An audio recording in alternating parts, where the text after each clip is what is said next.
The moon hung heavy over the dark woods, glowing red as if bleeding through the clouds. The kingdom of Valen had not seen a peaceful night in 10 long years. Every whisper spoke of the same curse, a vanished king, a dying land, and shadows that moved like living things beneath the trees. At the edge of the forest lived a girl named Ilara. She was quiet, gentle and strange in the eyes of her village. Some said she carried her mother's witch blood, others said she was blessed by the moon. No one really knew, and few dared to ask. Her mother had died when Ilara was just a child, leaving her only one gift, a small silver mark on her palm, shaped like a crescent moon. It glowed faintly whenever the wind carried something unnatural through the air. Ilara spent her days healing the sick and gathering herbs in the forest. The people used her help, but they never trusted her. They whispered that one day her magic would call the curse upon them all. That night, when the crimson moon rose higher, Ilara felt a chill in her bones. The forest seemed to breathe. The wind carried a faint whimper, not of a man, but of something small and frightened. She followed the sound through the mist, deeper than she had ever gone before. Between the roots of an ancient oak, she found a tiny black wolf pup, its fur wet with rain, trembling and bleeding from the paw. It looked weak, too young to survive. But when Ilara reached out her hand, the pup's eyes opened, and they were silver, bright as moonlight. The moment she touched him, the mark on her palm burned with light. Around them, the shadows that had been crawling closer suddenly hissed and vanished into the trees. Ilara gasped. "What are you?" she whispered. The pup only whimpered and pressed its head against her hand. Her heart softened. Whatever magic surrounded it, she could not leave it to die. She wrapped the creature in her cloak and carried it home through the rain. In the days that followed, Ilara cared for the little wolf as she would a lost child. She fed him, tended to his wounds, and spoke to him while she worked. The pup was strange, too intelligent for any beast she had seen. He never barked but watched her closely, his silver eyes full of understanding. When danger came near, snakes, storms, or prowling beasts, he growled before she even sensed it. The villagers noticed.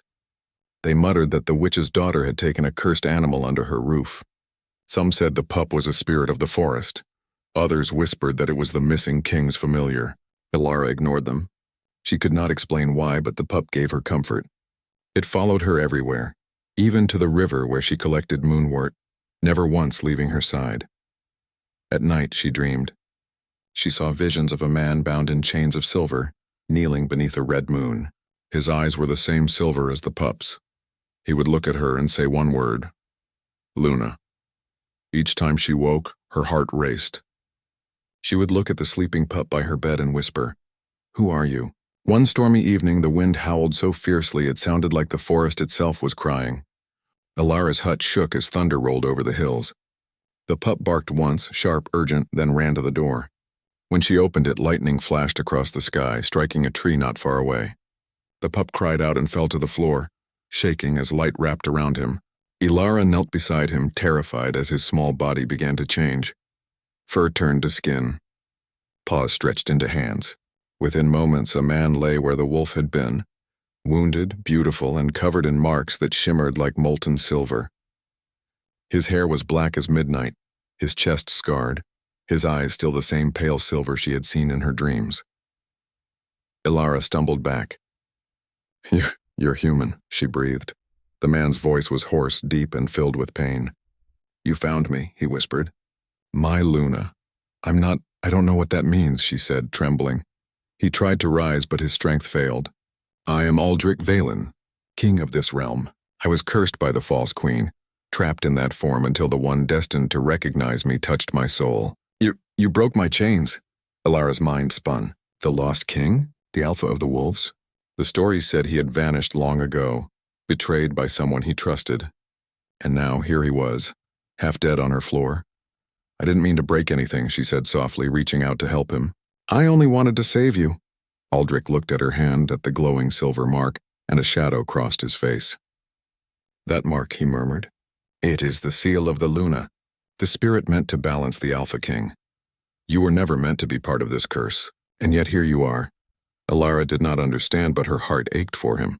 His strength returned slowly over the next few days, but the more he stayed in his human form, the weaker she became. Each time he touched her hand, her vision blurred and her heartbeat faltered. She tried to hide it, but Aldrich noticed. "The curse feeds on you," he said one evening as the sun set behind the trees. "My power draws life from your soul. You cannot be near me without paying the price." "Then I will pay it," she said. "No one deserves to live as a beast." He looked at her with something between anger and sorrow. "You would trade your life for a king you barely know?" She smiled faintly. "For a friend." As days passed, their bond deepened. They spoke often, of the kingdom that had fallen to ruin, of the pack that once roamed freely under the moon, and of the betrayal that had turned them all to monsters. Aldrich told her of his stepmother, the false Queen Seraphine, who had used dark magic to claim the throne. When he refused her crown, she cursed him to walk the earth as a helpless wolf until his heart recognized its true Luna, the one soul whose spirit matched his own. Elara listened in silence, her fingers tracing the crescent mark on her palm. "If I am this Luna, what does that mean for me?" "It means you were born to free me," he said quietly, "but freeing me will destroy you." Despite the warning, Elara stayed. She could not bear to see him suffer. Together, they searched for a way to break the curse, studying old runes, gathering herbs, and reciting forgotten prayers. At night, when the wind grew cold, Aldrich would sit by the fire, half in shadow, his silver eyes soft with something unspoken. He never touched her, never crossed the line between king and savior, yet his gaze held a longing that words could not name. One night he spoke in a low voice. "If I lose myself again, promise me you will run." She frowned. "Lose yourself?" "The curse has two faces," he said.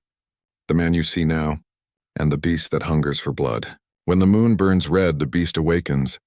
Elara shook her head. "I will not run. You saved me once. Let me do the same." He gave a bitter smile. "You have the heart of a queen and the courage of a fool." But fate would not let them rest. The false queen's hunters found the village. They came under the black banners of the crown, searching for the witch who harbored the cursed wolf.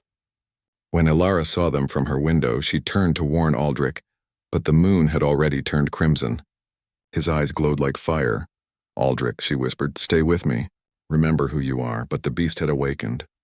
The sound that left his throat was not human, a roar that shook the walls. The hunters broke through the door, swords drawn. Aldrich moved faster than sight. Shadows twisted around him as he changed, no longer the helpless pup, but a massive black wolf with eyes of burning silver. Elara screamed for him to stop, but he could not hear her. The air filled with howls and the clash of steel. When it was over, the hunters lay still, and the floor was soaked with rain and mud. Aldrich stood in the doorway, breathing hard, his body trembling as if torn between man and beast. His eyes met hers, no longer soft, no longer knowing. Only wild hunger remained. He took one hesitant step toward her, sniffing the air as if trying to remember. Then he froze. The silver mark on her palm flared, and for a single heartbeat, something like recognition flickered in his gaze. "Luna," he rasped. Then darkness swallowed him again. When dawn came, Elara found him gone, vanished into the woods, leaving only paw prints burned into the soil. She fell to her knees, her tears mixing with the rain. The man she had healed, the king she had begun to love, was once again lost to the curse. But deep inside her, the mark on her palm pulsed faintly, a heartbeat that whispered, "He still remembers you." The forest had grown darker since the night Aldrich vanished. Every moon that rose seemed weaker than before, and every dawn came slower. The land felt empty, as if it mourned something that could not be named. Elara searched for him for days, calling his name into the silence. But there was no answer, only the sound of wolves crying far away. Her mark still glowed sometimes, faintly like a heartbeat, a sign that he was alive somewhere. The villagers, frightened by the blood and the storm, forced her to leave. "The curse follows you," they said. "You brought the monster here." And so Elara wandered. She crossed the hills and rivers, carrying nothing but her mother's cloak and the small silver charm Aldrich had left behind, a ring carved with the mark of the Wolf King. She did not know where she was going, only that her heart kept pulling her east, toward the royal lands that once belonged to him. The cursed kingdom. When she reached the city of Valen, her breath caught in her chest. The grand palace that once gleamed like silver was now black with ash. Wolves roamed the streets, their eyes glowing faintly with red fire. The people bowed to them in fear, and upon the throne sat Aldrich, no longer the man she had healed, but the Alpha King, cold and untouchable. His eyes were still silver, but there was no warmth in them now. The beast within had taken his heart, leaving only a ruler made of shadow. Ilara was caught by the palace guards before she could even reach the gates. They dragged her through the dark halls, whispering, "The witch returns, the one who cursed the king." When she was thrown before the throne, Aldrich looked down at her. His face showed no recognition. "Who dares bring this woman before me?" he said, his voice low and dangerous. "She was found outside the palace walls," said one of the guards. "She bears the witch's mark." Aldrich's gaze moved to her palm, where the silver crescent still glowed faintly. Something flickered in his eyes, confusion maybe, or memory, but it passed quickly. He rose from his throne. "Take her to the dungeons," he ordered. "If she carries the curse, she will not be free until I decide her fate."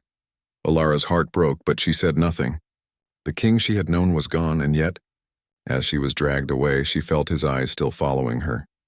In the shadows, the dungeon beneath the palace was cold and silent. Days passed in darkness, but Ilara did not lose hope. She prayed not for herself, but for Aldrich, for the man trapped inside the beast. At night, she heard the wolves howling outside the walls and sometimes footsteps above her cell. One evening, a soft growl came from the shadows. A pair of glowing eyes appeared wide, a massive wolf watching her silently. "You remember me," she whispered. The wolf said nothing, but it did not harm her. It only stared, then vanished as quietly as it came. The next morning, food appeared by her cell door. No one claimed it, but she knew who had sent it. The court's judgment. After a week, Ilara was brought again before the court. The great hall was filled with the pack, warriors, nobles, and wolves in human form. At the far end, beside the throne, stood a tall woman in a black gown, her eyes like ice. It was Lady Seraphine, Aldrich's stepmother. "The false queen, my king," she said sweetly. "This witch carries the mark that cursed our blood. Let her be destroyed, and your rule will be free of the moon's poison forever." Aldrich sat still, his jaw tight. "She carries power," he said slowly. "If she is what you claim, her death may awaken darker forces." Seraphine smiled. "You sound as if you care for her, my king." His voice hardened. "I care for nothing, but I sense something within her that my memory cannot reach." Then he turned his gaze to Ilara. "Who are you?" Ilara took a breath. Her voice was soft but steady. "Once I found a lost wolf in the forest. I healed him. He called me Luna." The hall went silent. Every wolf lowered its head at that word. The mark on her palm began to glow faintly again. Aldrich froze. The same light appeared in his eyes, and for a moment he looked almost human again. He stepped down from his throne, his hand trembling. "What did you call me?" he asked. "Ilara," she whispered. "You are Aldrich Valen, king of the wolves. The curse took your memory, but I never left you." He reached out as if to touch her, but Seraphine's voice cut through the air like a blade. "My king, beware. She seeks to bind you again." The false queen raised her hand and the hall darkened. Shadows crawled up the walls like smoke. "If the Luna rises, your soul will burn," she hissed. "The curse will consume you both." Aldrich stumbled back, clutching his chest as pain struck through him. The mark on Ilara's palm flared brighter as if trying to protect him. "Take her away," he shouted in anguish, "before it destroys her too." The exile. The guards dragged Ilara out once more, this time to the edge of the kingdom. "Leave this land and never return," they said. "If you do, the king will not spare you again." Ilara stood on the cliffside, looking back at the palace. The wind tore at her cloak. Her heart ached, not for herself, but for him. The man who had once smiled by her fire now sat alone under a crown of pain. But as she turned to go, a small light flickered in the distance, a sign from the moon.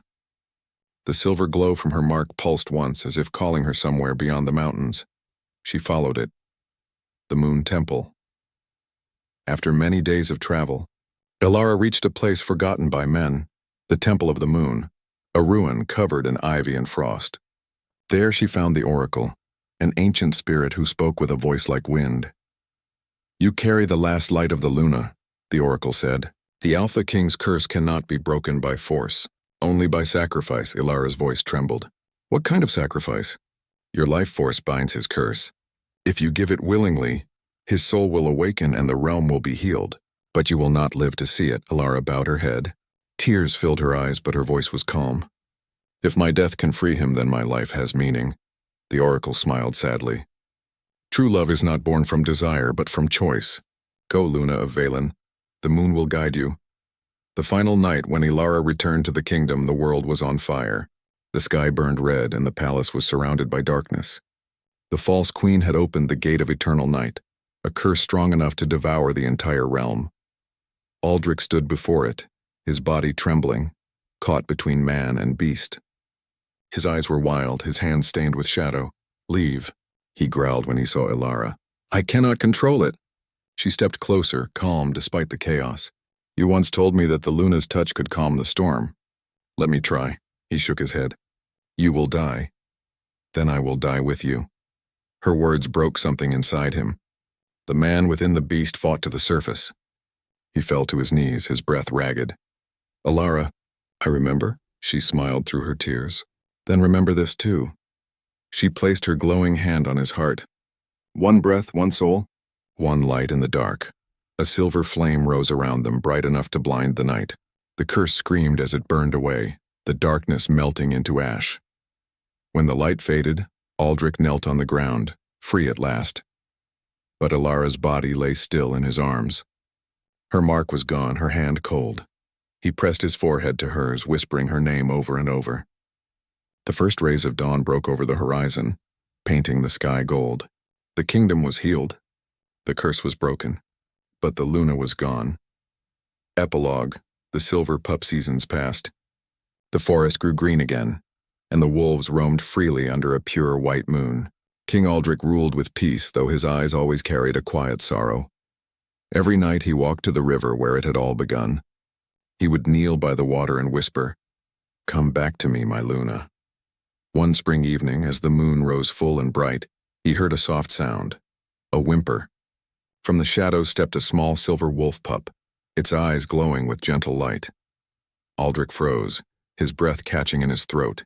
The pup looked up at him, tilted its head, and pressed its tiny paw to his hand. The mark, the crescent moon, flared once more on his palm. Aldrich smiled for the first time in many months. You found me, he whispered. The wind rustled the trees, carrying a faint voice through the night. And I always will.